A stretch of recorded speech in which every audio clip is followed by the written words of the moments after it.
A good thing to know when recharging batteries is how long it'll take to recharge them. So in today's video, we're going to go over how to calculate an estimated charge time for Tenergy's AA, AAA, C, D, and 9-volt rechargeable batteries. Before we get to the math, we'll need two pieces of key info. The first thing I want to find out is the battery's capacity, measured in milliamp hours.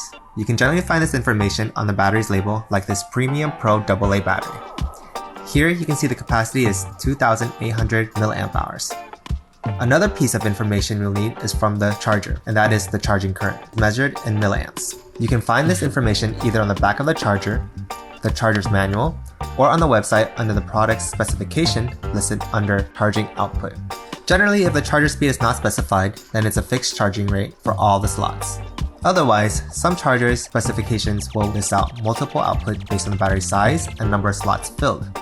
For example, if there are only 1 or 2 AA batteries inserted, this charger will charge at 1000 milliamp or 1 amp per slot. If more batteries are inserted, the charge current will be reduced to 500 milliamps per slot. Let's say I want to recharge this AA battery in Tenergy's TN486U charger. The charging current for AA batteries will be 600 milliamp per slot as listed here. Now that we got the two pieces of data, let's get to the math. The estimated charge time is equal to the battery's capacity divided by the charger's charge current.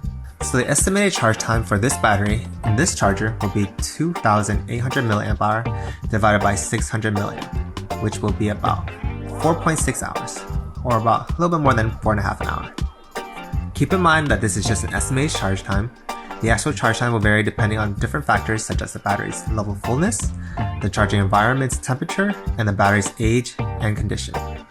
Use this charging information to time your charge time and power down your charger to help keep your batteries healthy and fully charged. That's it for today's video. If you have any questions, we're always down in the comment section, and we'll see you next time.